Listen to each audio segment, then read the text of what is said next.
എന്റെ അക്കയ്ക്ക് ഇനി UK നിൽക്കാൻ പറ്റത്തില്ല, വിസ കൊടുക്കത്തില്ലെന്ന് കമ്പനി പറഞ്ഞു. ഇപ്പൊ എന്താ സംഭവിച്ചേ? വിസ തന്നു ദൈവം 2 വർഷത്തേക്ക്.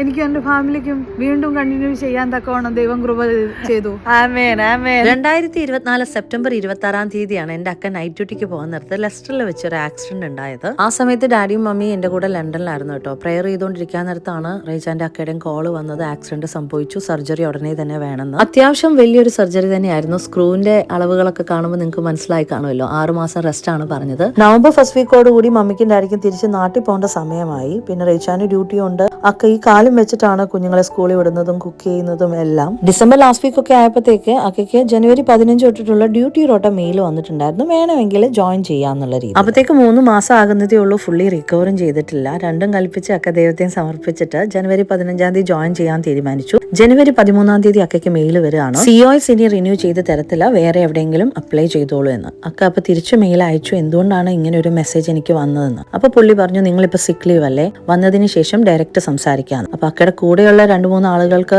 അതേപോലെ മെയിൽ പോയത് കൊണ്ട് അവര് ഡയറക്റ്റ് ആയിട്ട് പുള്ളിയെ പോയി കണ്ടു. എന്താണ് ഇങ്ങനെ മെയിൽ അയച്ചേ എന്ന് ചോദിച്ച പുള്ളി പറഞ്ഞു, നിങ്ങൾക്ക് വേണമെങ്കിൽ പുതിയ ബയോഡാറ്റ ക്രിയേറ്റ് ചെയ്ത് തരാം, എനിക്കൊന്നും ഹെൽപ്പ് ചെയ്യാൻ പറ്റില്ല എന്ന്. അവരോട് അങ്ങനെ ഡയറക്റ്റ് ആയിട്ട് പറഞ്ഞത് കൊണ്ട് അക്ക ഡിസൈഡ് ചെയ്തു ഇനിയും പുള്ളിക്ക് മെയിൽ അയക്കോ പുള്ളിയെ വിളിച്ച് ശല്യപ്പെടുത്തുകയോ ചെയ്യത്തില്ല. എന്തായാലും ജനുവരി 15 ഡ്യൂട്ടിക്ക് കയറാൻ. അവിടെ ചെന്നപ്പോഴാണ് അറിയുന്നത് 3 ആളുകൾക്ക് ഇങ്ങനെ മെയിൽ വന്നിട്ടുണ്ട്. 10 ആളുകൾക്ക് ടോട്ടലി റിന്യൂ ചെയ്ത് കൊടുക്കാനും ഉണ്ടെന്ന്. പിന്നെ അക്കയുടെ വിസ തീരാൻ പോകുന്നത് ഫെബ്രുവരി 15 കേട്ടോ. എക്സാക്ട്ലി 1 മന്തേ ഉള്ളൂ. നമ്മൾ സ്ഥിരമായിട്ട് പ്രയർ റിക്വസ്റ്റ് പറയുന്നവരോടും നമ്മൾ പോകുന്ന പള്ളിയിലും നമുക്ക് വേണ്ടി പ്രാർത്ഥിക്കുന്നവരോടൊക്കെ ഞങ്ങൾ ഈ കാര്യം പറഞ്ഞിട്ടുണ്ടായിരുന്നു. അനിപാസ്റ്റർ പറഞ്ഞു അക്കയോട് 3 ദിവസം ഫാസ്റ്റിംഗ് എടുക്കണം. തീർച്ചയായിട്ടും ദൈവം ആ ദിവസങ്ങളിൽ അത്ഭുതം പ്രവർത്തിക്കുന്നു. ഈ ദിവസങ്ങളിൽ ഞങ്ങൾ അക്കയ്ക്ക് വേണ്ടി മാത്രമല്ല കേട്ടോ പ്രാർത്ഥിച്ചത്, അക്കയുടെ കൂടെയുള്ള 10 പേർക്കും റിന്യൂ ചെയ്ത് കിട്ടാൻ വേണ്ടിയിട്ട് പ്രയർ ചെയ്തിട്ടുണ്ടായിരുന്നു. അക്കയുടെ കൂടെ വർക്ക് ചെയ്യുന്ന 1-2 ആളുകൾ പറഞ്ഞു, നിനക്ക് റിന്യൂ ചെയ്ത് കിട്ടിയില്ലെങ്കിലും കുഴപ്പമില്ല, ലിൻഡു ഉണ്ടല്ലോ ഇവിടെ, ബാക്കിയുള്ളവർക്കൊക്കെ കിട്ടിയാൽ മതി. അങ്ങനെ അവർ പറഞ്ഞപ്പോൾ അക്കയുടെ മനസ്സ് ചെറുതായിട്ട് വിഷമിച്ചു. ഞാൻ അക്കയോട് പറഞ്ഞു, ഞാനുണ്ടെങ്കിലും ആരുണ്ടെങ്കിലും ദൈവം കൊടുക്കുമെന്ന് പറഞ്ഞാൽ നിനക്ക് കിട്ടിയിരിക്കും. ആർക്ക് കൊടുക്കണം,